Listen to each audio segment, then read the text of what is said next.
Добро вечер, вие слушате Радио Канал 103. Ова е емисијата Дансе Макабре со своето 501 издание. Во полога пауза се навраќам на концептот во кој ви нуда моја лична селекција на целовечерен филмски маратон, кој може да си го организирате во вашиот дом, кој ќе се состои од две жанровски остварувања, односно хорор филмови за човечката алчност, барем во денешната селекција, потоа две мелодрами за фрактурирани фамилии, односно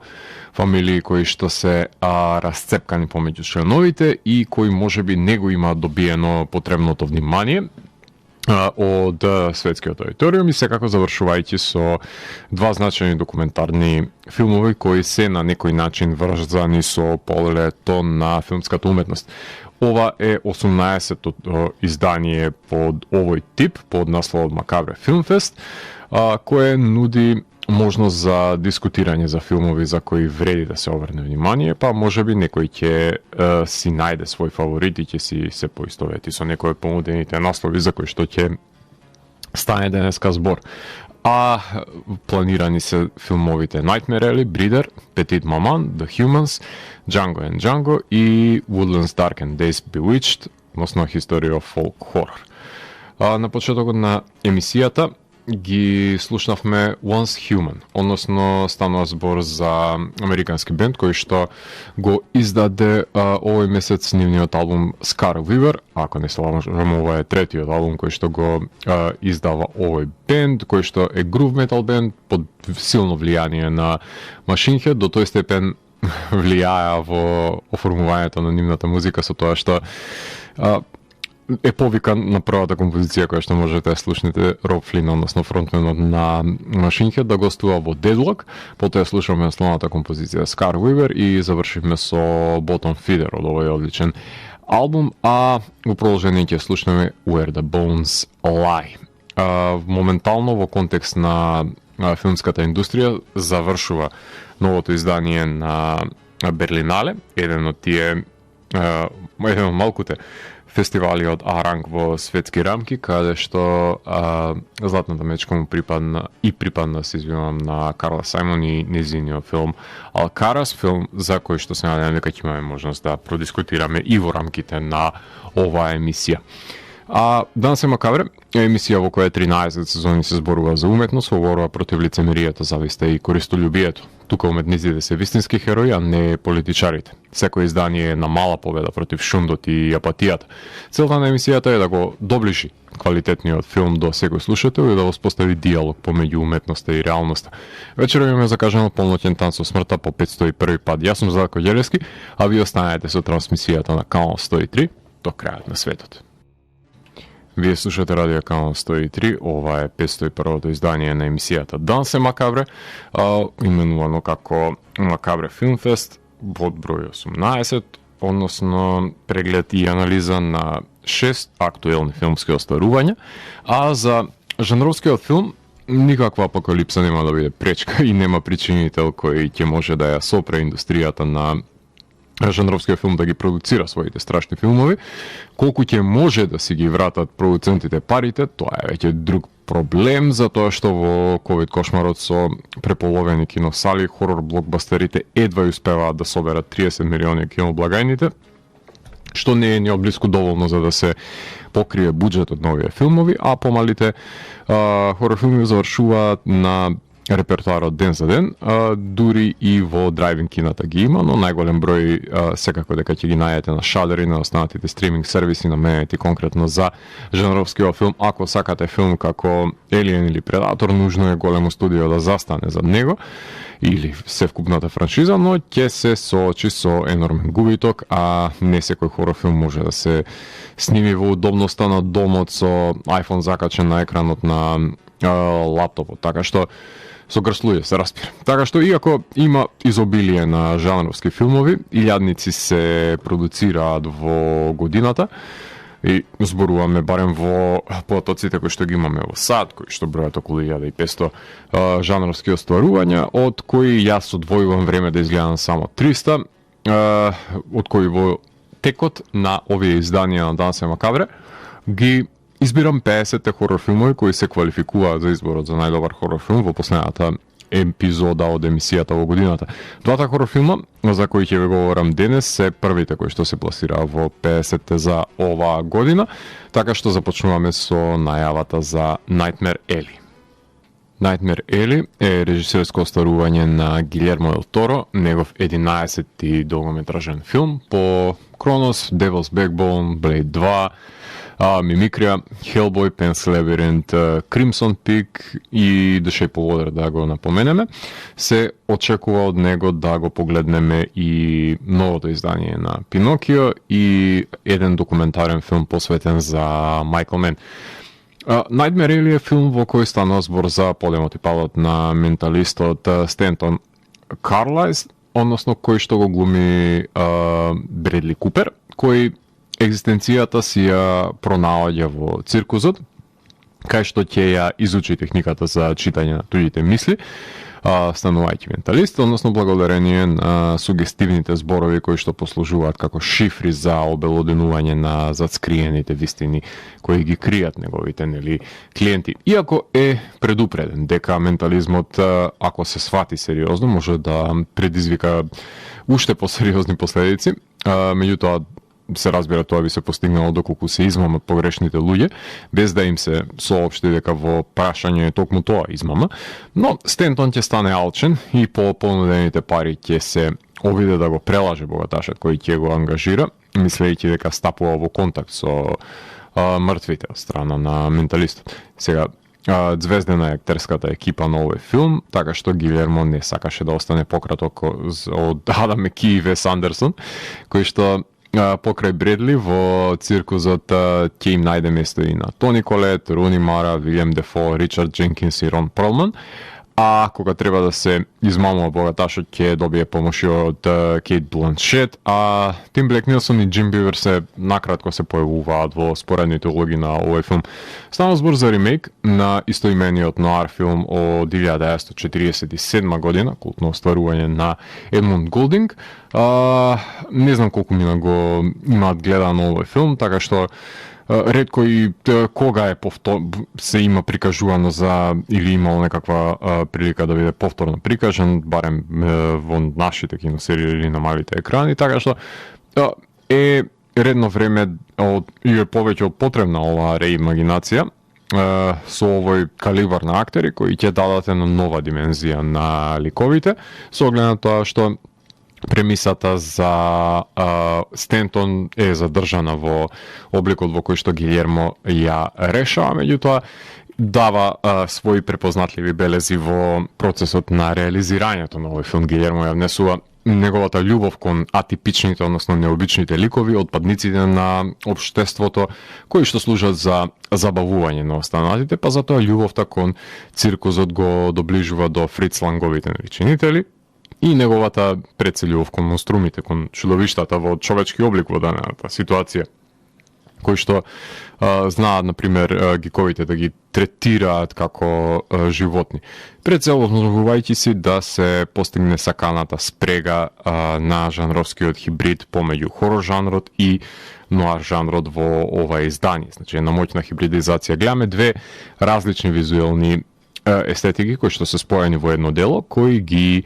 на визуелен план ги реализира пред се Ден Лаустсен, кој што е снимателот со кој Гилермо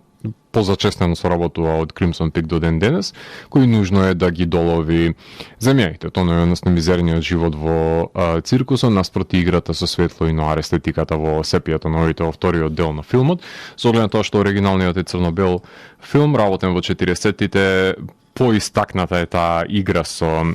светови, со снопови светлина и сенки, за разлика од филмот на Гилермо, меѓутоа тој на свој начин се обидува да ја придуши бојата и сепак да си поигра со оваа призма. Сепија кај што пред се ќе се естетизираат и канцелариите и домовите на имотните, наспроти циркузот од првиот дел, така што и на визуелен план се поставува таа спрега помеѓу готското и криминалистичкото. За жал, ова е еден од малкото филмови на Гилермо кај што нема надприродни елементи, туку сите медиуми се изведувачи на трикови кои ги имаат посетителите на настаните, што е хендикеп кој свесно го поставува на себе си Гилјермо, но тематски постојано си поигрува со духови, сеанси и останати нишки од домените пред се на психофизичкото. Иако ништо не се манифестира од оваа провениенција во самото дело. Еднаш хорор режисер секојаш ќе остане хорор режисер заради тоа што ги поседува квалитетите на овој и тропите пред се на овој жанр. Прекрасната Ким Морган е таа која ќе му помогне Гилјермо да го напише сценариото, која се базира на новелата на Вилијам Линдси Грешам, затворајќи го чинодействието со цикличноста на животот, кај што голтарот ќе допре до врвот на својата слава, но кога ќе се изгори икар, ќе се претвори во тоа што и самиот е свесен дека е себе измачување, но ќе ја научи дидактичката лекција на филмот, станувајќи буквално тоа што може да го глуми, без да нанесе штета на никој друг, освен на себе си. Една класична свита забележуваме на одличниот Нейтан Џонсон, која што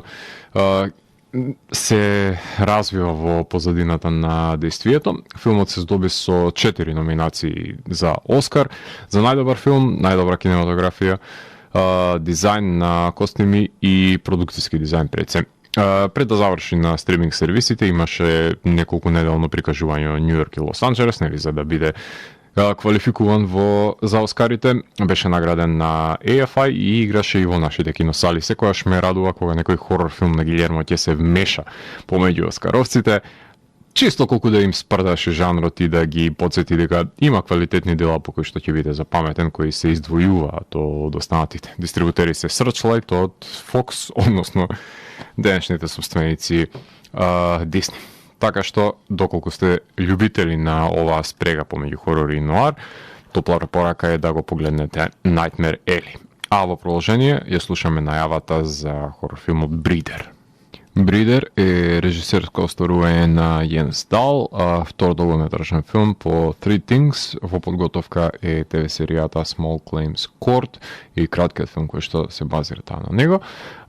Филмот се појави наводно во 2020 година на нашата ни планета. Јас го најав на крајот на минатата година и го погледнав во почетокот на оваа година. Значи тоа ви прави, драги мои, ковид пандемијата, која што ги одолговлекува појавувањата на филмовите и го пролонгира нивното доаѓање на сите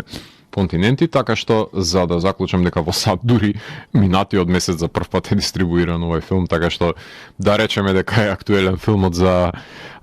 една компанија која прави суплементи за обновување на здравјето, односно за подмладување,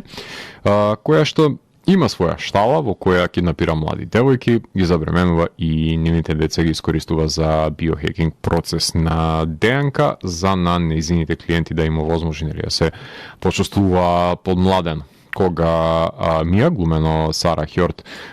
Дитлевсен, ќе се дрзне да истражи што се случува во фирмата на нејзиниот сопруг и самата ќе стане затвореничка на подземните фабрики за производство на суплементите за младење. Долго време немам промовирано торчер хорор филм во рамките на Данс и Макабра и пријатно ме изненаден од естетизацијата пред се на градото која се практикуваше во ова прилично насилно дело, која ме подсети на филмовите од 2000-тите години, која буквално секој втор хорор филм целеше да биде по-садистички настроен, а овој поджанр и конкретно овој филм се токму тоа денес аномалија на самиот жанр, ниту има публика за торчер хорор филмови, ниту се популарни, но затоа па умешноста за создавање на крвави ефекти е неминовна за овој филм, кој изненадува пред се со грозотиите кои ги прикажува, кои вклучуваат и уринирање на лик, контењера на мртви бебиња, како и нанесување на физичка болка на тој што си ја заслужил. Ова се мали предупредување од моја страна за да знаете во што точно влегувате, со оглед на тоа што јас не ги добив овие предупредувања кога седнав да го гледам. Ме потсети на филмовите кои буквално тогаш има некаков си свој подем со појавувањето всушност на и ширењето на интернетот кај нас и сите тие филмови кои имавме можност да ги скопаме од забранетите богатства на Азија преку Guinea Pig до сите тие Faces of Death, Traces of Death, значи оставнината на тие шокументари филмови и филмови каде што се естетизира пред се лажниот снаф филм, така што кој имаат, се разбира, голем удел за оформувањето на торчер хорор поджанрот и кој нели е своевидна рефлексија на 11 септември, ако веќе во политички контекст го ставаме овој жанр како проблесок на Пила и на Хостел. Меѓутоа, интересно е тоа што овие филмови имаат значаен удел за не само за дестигматизација на хорор жанрот, туку и едноставно ги агресивно ги напаѓаат самите гледачи и на визуелен план, на аудитивен, прикажувајќи грозоти кои што на ниту едно друго место нема да ги погледнете и десенситивизирани сте. Едноставно нема да може долго време нешто друго да ве шокира со оглед на тоа што ако интензивно се изложите на сите филмови, например, на кои ги има продуцирано Тотак или денес кои што ги создаваат Unearthed, кои што и тоа како се значајни во underground хорор сцената. Вакви концепции на условно кажано фармање, односно одгледување на деца на бремени жени во оков, еден од моите омилени писатели Едвард Ли често ги употребуваше како лајт мотив во неговите новели, некојаш беа ставени како underground трговија, односно трговија во подземните кружоци, во тие матни води, каде што се искористуваат за некакви си цели, ете во дадената ситуација се употребуваат нели за подмладување, но со помош на оваа концепција тој па допира и до дамплинг од трилогијата на азиските мајстори, така што, односно, трите екстреми и останатите пред се филмови каде бесцелно се трага по таа вечна тајна за одгатнување на мистериите, за победување на борбата против одминувачкото време. Николај Лок е снимателот на оваа грозотна фотографија, кај што се прикажуваат одвратните услови во кои се држат жените за плодење. За да добие филмот на дополнителен легитимитет, беше селектиран и се прикажа на Канскиот филмски фестивал од 2020 година, нивниот маркет, а потоа играше во Торино, па на Monster Fest и на Night Visions фестивал во Винска. Гнасно и агресивно филмско остварување кое говори за човечката алчност и злоупотреба на другите, само за да се задоволи собствената суета, да се добијат неколку години плюс во својот живот, одземајќи ги годините на другите. Не е само вампиризам на душите во прашање, туку и свирепост и нарцисоидност. Тибериус филм и Бео Стерлинг го дистрибуираат филмот, кој да го земеа под закрила по големи компании, мислам дека ќе добиеше позначајно експонирање со оглед на тоа што се двој од сите хорор филмови снимени со 23 на некоја локација, во далечена куќа во небиднина и со еден ефект кој што ќе добиете на крај на тој slow burn филм. Така што ова е многу агресивно филмско остварување кое доаѓа од европската продукција, како што можете да слушнете, кое за сите тие кои сте љубители на овој тип на поджанр, мислам дека ќе се изненадите пријатно. Покрај овие два филма, листата на 50 најдобри хорор филмови ја збогатија и анимираниот фентези хорор филм The Spine of Night и норвешкиот психокинетички, ајде така да го наречеме, The Innocents, како и инди води хорор изданието Shapeless. Што значи дека само 5 изданија за овие 7 недели од годината се најдоа на листата, што е премалку со оглед на тоа што треба еден филм минимум во неделата да се најде на неа. Без разлика што сум изгледал само 30 на хорор филмови оваа година, незадоволителен е квалитетот на изданијата и затоа толку малку ги впишав во оваа листа. Scream не ми е гледан, тоа морам да го потенцирам се уште, така што има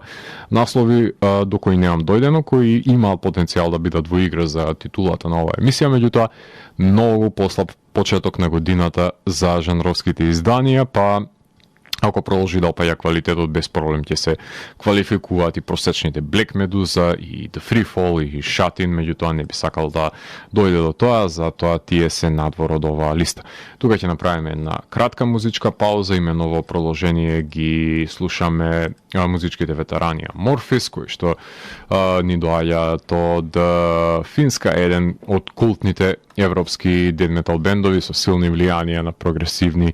и фолк елементи кои често се инспирираат од Калевала, од таа епска поема во финска бенд кој што имавме можност да присуствува, односно да гостува и во нашата држава. На нашите фестивали се надевам дека повторно ќе има можност да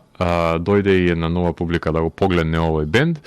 за кој што не сакам што не ја имав можност да го гледам во живо. Ова, ако не се лажам, е нивниот 14-ти долгосвиречки албум, односно станува збор за албумот Halo, кој го вадат по Queen of Time од 2018 година. Активни се со албумски изданија од уште од 1992, најпознати се во тој агресивен период со Tales from the Thousand Lakes од 94-та, меѓутоа си поигрува со најразлични концепции на прогресивниот и мелодичниот метал, така што ова е еден моќен бенд кој што вреди да се погледне во секоја фаза на нивната еволуција, а од Halo ќе имаме можност да изслушнеме Northwards, On the Dark Waters и The Moon. Потоа се враќаме утре да ви говорам за двете мелодрами кои што ги селектирав за ова издание на Данс е Макабре. Уживајте! Вие слушате Радио Канал 103, ова е емисијата Данс е Макабре со своето 501 издание, именувано како Макабре Филмфест, број 18, односно издание посветено на актуелни филмски остварувања, а во овој сегмент на емисијата ќе ви говорам за две мелодрами, кои што беа составен дел од светските филмски фестивали, односно ја слушаме најавата за Петит Маман. Петит Мама е режисерско остварување на Селин Сциама, односно нејзиниот пети долгометражен филм по Water Lilies, Tomboy, Girlhood и Portrait of a Lady on Fire, филм за Нели, на која и починува нејзината баба и оди со нејзините родители да ја расчистат куќата на починатата баба во руралните предели, кај што се запознава со една нејзина врсничка, со која наоѓа заемен јазик и пред се разбирање. Паралелите нужно е да се впрегнат затоа што исчезнува од нејзиниот живот и мајката која е отелотворена преку врсничката, со што се прави еден накршувачки потфат на концептот на времето, при што младата Нели, иако не е свесна, добива можност да ја запознае својата мајка на нејзината годишна возраст, што не би било возможно да не беа тука фантазмагоричните агенции на магичниот реализам. Секако дека апсурдно станува ова поставеност на ликовите, но не надминува Селин драстични некои димензии на надреализмот, туку само ја засадува ова научно-фантастична поставеност во еден кроток и тивок пред се интимистички филм, во кој младите близначки го имаат последниот збор. На прв поглед изгледа наивно поставеноста на ликовите во руралниот предел, во колиба и една фамилија е се што е потребно за Селин за да го реализира нејзиниот нов филм, кој во секој домен го истакнува минимализмот, што искрено бидам не го оправдувам по секоја цена, затоа што се граничи и со мрзеливост. Јас сум првиот кој ќе се согласи да погледнете 72 минутен филм, дефинитивно, и јас сум поклоник на убедувањето дека одредени филмови немаат поголема содржина која би оправдала подолго време траење. Па затоа на место е ова осмислено пред се кратко сюжет да биде комплетирано во овој облик, меѓутоа морам да истакнам дека постои едно разочарување кај мене, затоа што по прекрасниот портрет на дамата во пламен, кој сметам дека е визуелно богатство од одличната филмографија на Селин, недостојно е да се наследи со еден ваков кроток филм, но од друга страна пак подвоен сум со мнението, затоа што јас сум последниот човек кој би сакал да погледне идентичен филм како портретот, па затоа легитимно е да се скрши калапот и формулата и да се сними нешто што е сосема поразлично за да се избегне репетитивноста во една филмографија. Така што Селин создаде едно впечатливо микрофилмче кое отвора прашање на можноста за вистинско спознание пред се на најблиските, колку е возможно и дали постои простор за споделување на заедничките интереси, посебно кога саканите ги нема и оставаат празнина во животот на преживеаните. Клер Матон го снимаше овај интимистички филм кој има најголема полза од ковид пандемијата затоа што е камерен филм снимен на една локација со грст луѓе кој за мене секојаш ќе остане во сенка на портретот без разлика на квалитативите кои што ги поседува и е негов антипод во најмала рака. Имаше својата премиера на минутогодишното Берлинале, а потоа играше Трансилванија, Мелбурн, Карлови Вари, Телјурайд, Торонто, Вудсток, Њујорк, BFI, Чикаго, EFI, Стокхолм, Рио, односно имаше една екстензивна светска турнеја во текот на годината, на прилично значени фестивали, стана фестивалски миленик пред се и се здоби со номинација за Бафта. Но покрај Титан, овој кроток филм дефинитивно не можеше да стане представник на Франција за интернационален Оскар. Меѓутоа беше доволно впечатлив за Неон, ако не се лажам, да ги купат дистрибутерските права и конечно да може да го погледнеме и ние ова уникатно остварување на одличната режисерка Селин Сиам. А во продолжение ќе ја слушнеме најавата за филмот Humans. The Humans е режисерско остварување на Стивен Карам, прв долгометражен филм, работи како сценарист на ТВ серии пред се, од кај што има нафрлено неколку квалитативи кои што се можеби спојствени за снимањето на ТВ серии. Меѓутоа, филм во кој една фамилија се збира во дотраен дуплекс во Манхетан, кај што се пресретнуваат членовите на фамилијата Блейк со цел заедно да го прослават Thanksgiving,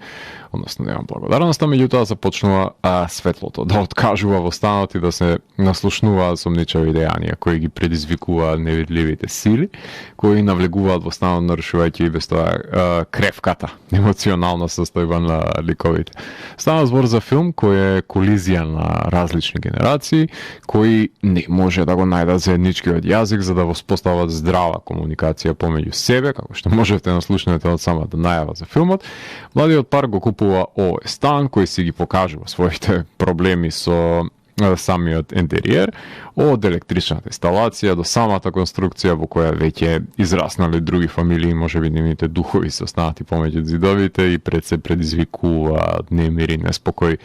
во оваа фамилија, кој знае. Во филмот уведливо глумат Ричард Дженкинс, Стивен Јеон, Еми Шумер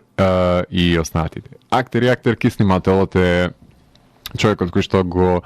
кадрираше Vox Lux и DAO, односно Лол Кроли, кој што се обидува да ги надмине препреките на театарската пиеса на која што се базира со континуирано движење на камерата низ празниот простор, заобиколувајќи ги ликовите за да посвои очиме на еден незаперлив наблюдувач кој е присутен во просториите иако не е отелотворен, така што гледачот е воајерот кој ослободеното движење на камерата од ликовите му ја дава можноста да се прошета низ домот и да согледа да председа и согледа јадежите кои имаат длабоки корења во членовите на фамилијата, кои не се понесуваат еден со друг, имаат различни погледи, недокажаности имаат помеѓу себе за тоа како другите да го живеат нивниот живот. Најдобра паралела можам да впрегнам со одличниот Криша, меѓутоа ќе изоставиме паранојата која предизвикува кинематограферот на тој филм. Тука фотографијата има друга намена и димензија, односно да го оживотвори прогонителот на семејството. A24 и Showtime го дистрибуираат овој филм кој се базира на истоимената представа на Карам, која исто како и филмот на Селин ги исполнува безбедносните мерки за снимање според протоколите на ковид пандемијата,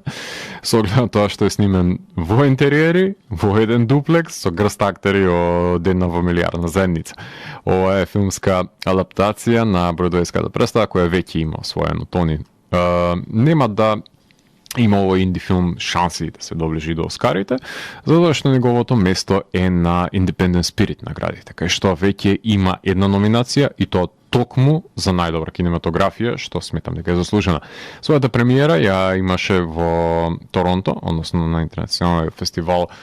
во овој град, а потоа играше во Сан Диего, Нешвил, Остин, Њупорт, односно повеќето фестивали во внатрешноста на САД и не знам зошто него проширија еметувањето на филмот и надвор од САД, затоа што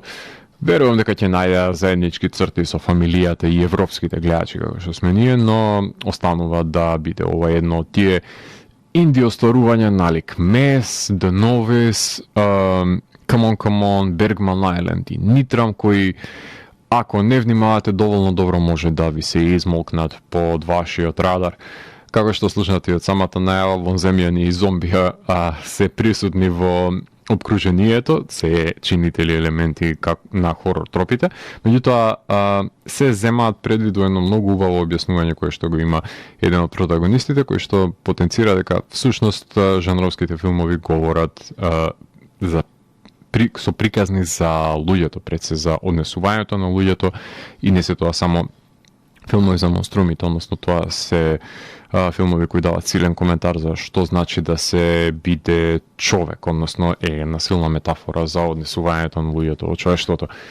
Тука уште да ги напоменеме The Killing of Kenneth Chamberlain, Wild Indian, Mothering Sunday, The Fallout, кои што се само неколку други инди остварувања за кои би ви говорело некоја друга можност, кои што останаа во сенка на бомбастичното појавување на оскаровците, но затоа постојат Готамите, Сатурните и Спиритите, односно да ги наградат и овие остварувања, кои може би немаат милиони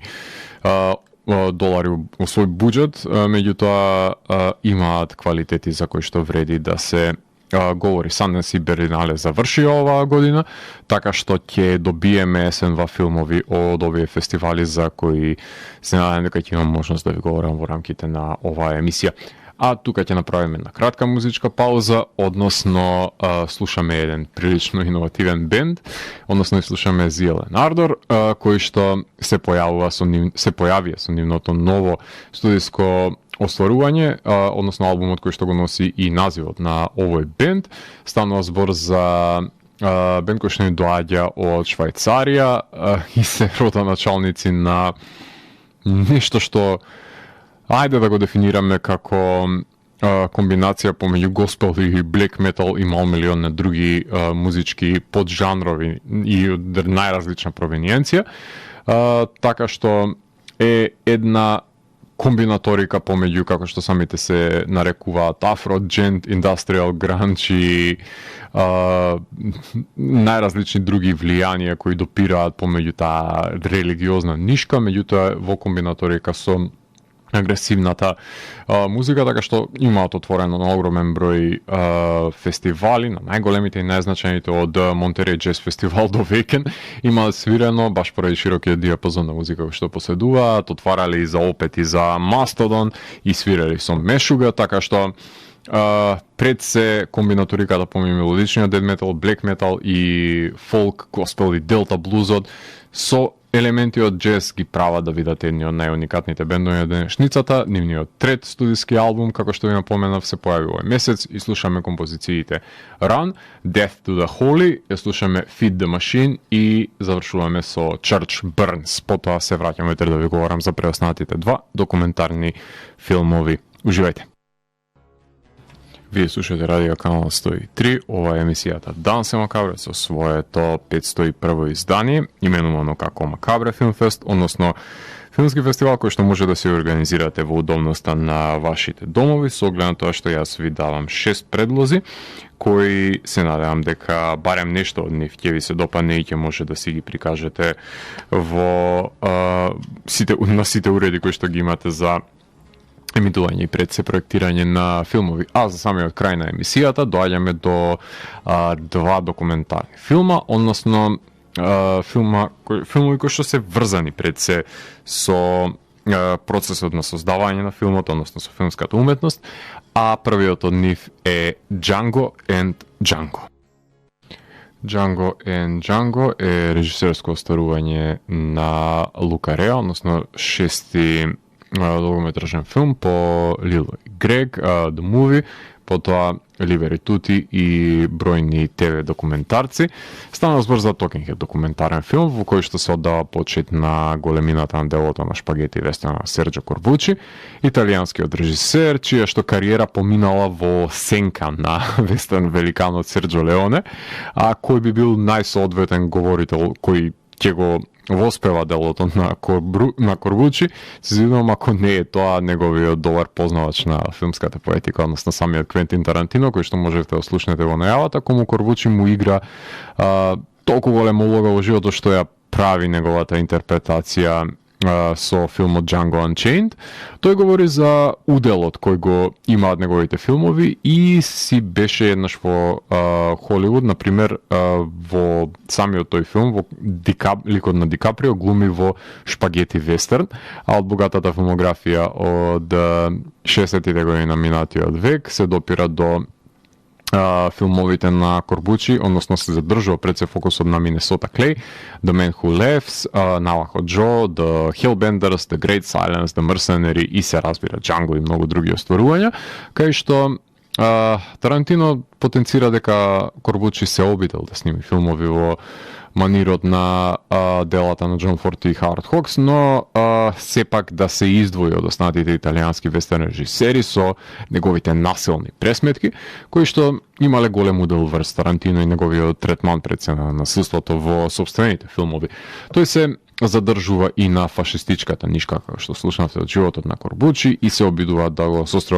ги сосредоточи пред антагонистите во неговите филмови, дека се продукт на некаков тоталитаризам, но и хероите се фалични ликови кои што дел од нив дури добиваат фатална судбина, карактеристика која ги красела пред се делата на Корбучи. Иако Корбучи снима до крајот на 80-тите години, сепак фокусот е ставен на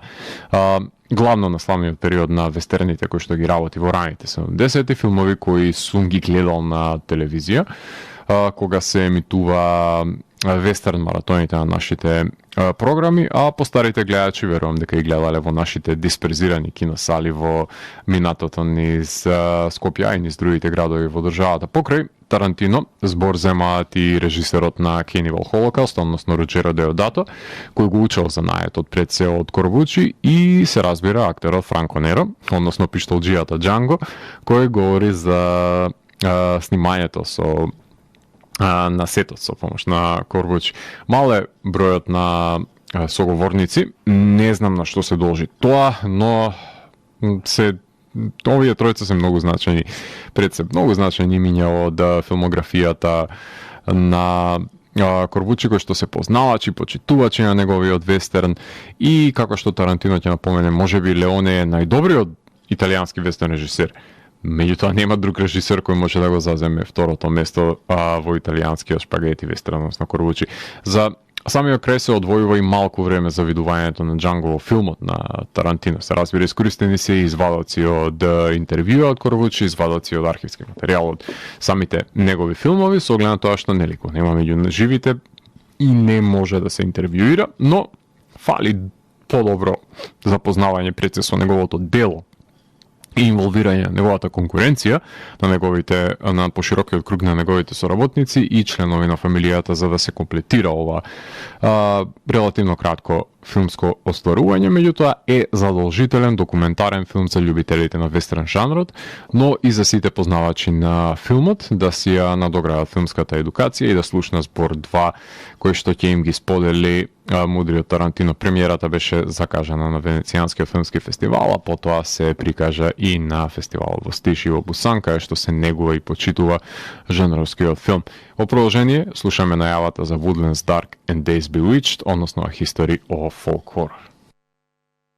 Woodlands Dark and Days Bewitched, односно A History of Folk Horror, е режисерско старување на Кирла Дженис, односно прв долгометражен документарен филм, пократкиот From the Woods to the Cosmos, односно Джон Лемон Райли on the History of Soviet Fantasy and Sci-Fi Film. Таа е основачка на Miskatonic Institute of Horror Studies, а јас ја знам по книгата House of Psychotic Woman. Најквалитетниот документарен филм посветен на фолк хорор поджанрот во историјата на филмот е на 3-часовна академска студија на Северин, како надополнување на боксетот кој реставрира 20 на фолк хорор филмови од сите страни на светот, вклучувајќи го и првото Blu-ray издание на Лептирица, кое го погледнав и изгледа најдобро што може некогаш изгледал првиот српски хорор филм. Документарецот започнува со несветото тројство на британскиот фолк хорор, односно филмовите Wicker Man, Blood on Satan's Claw и Witchfinder General, ги напоменува и секако култните божични ТВ хорор филмови на BBC. Потоа фокусот е насочен кон австралијанскиот фолк австралијанските пресе фолк хорор филмови, делумно се оди и во Африка и во Бразил, се допира и до Јапонија за да завршиме со фолк хорор во САД и да дојде на сцена богатиот европски континент со преданија отворени во фолк хорор филмови. Најзначаен за мене беше Стадиумот на модерниот фолк хорор филм, кај што беа напоменати и беа наметнати извадоци од најзначајните филмови од овој хорор поджанр, така што ако ви се допаднале The Witch и Midsommar, земајте листи пенкало, или ако живеете во дигиталната ера, земете ги мобилните и таблетите и почнете да ја запишувате огромната листа на фолк хорор филмови кои ќе ги дознаете од ова прекрасно издание, ќе бидат реферирани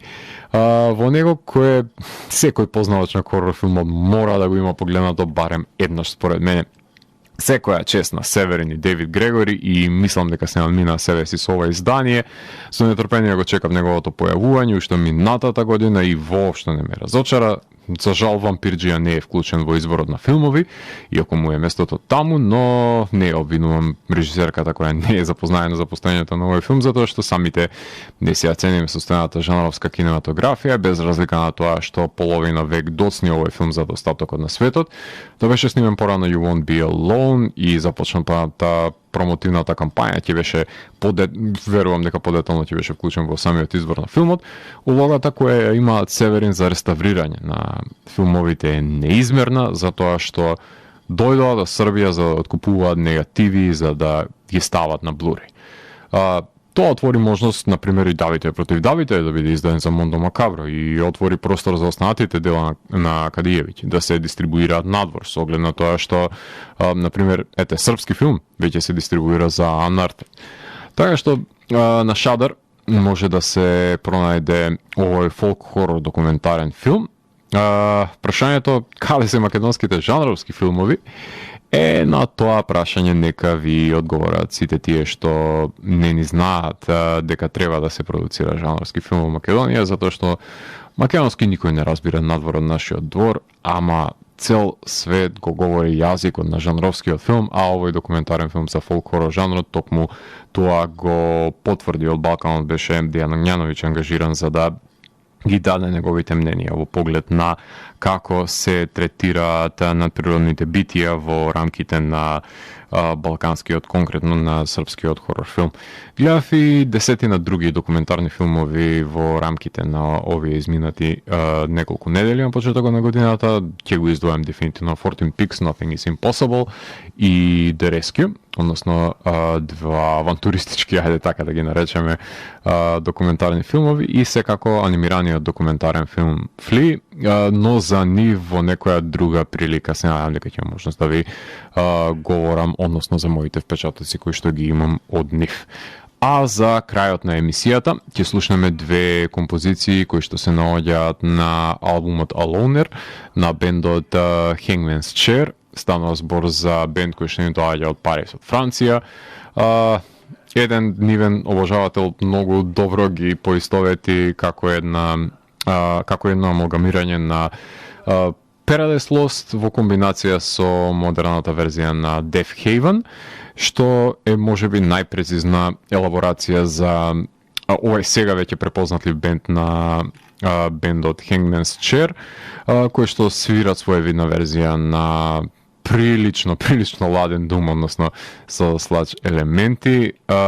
Станува збор за албум кој што се појави овој февруари, а од овој албум ќе слушнеме Cold и Distant и ќе слушнеме композицијата Loner. Hangman's Chair, ако не се лажам, доаѓаат на Metal Fest во Словенија и мислам дека тоа ќе биде најблиску доближувајќи се до Балканот, се додека нели некој од домашните организатори на фестивали не ги отвори очите и ушите и не ги повика кај нас. Со документарниот филм Woodlands, Dark and Days Bewitched, ги комплетираме 6 филмови за кои што ви говоре во рамките на ова емисија, односно за Nightmare Alley, Breeder, Petite Maman, The Humans, Django and Django и се разбира Woodlands, Dark and Days Bewitched. Јас сум Златко Ѓелески и го затворам 501 гримар на Дансе Макабре и го враќам на полицата кај останатите изданија кои кријат тајните на универзумот. До наредното издание на Дансе Макабре, гледајте хорор филмови и плашете се. Чао, чао.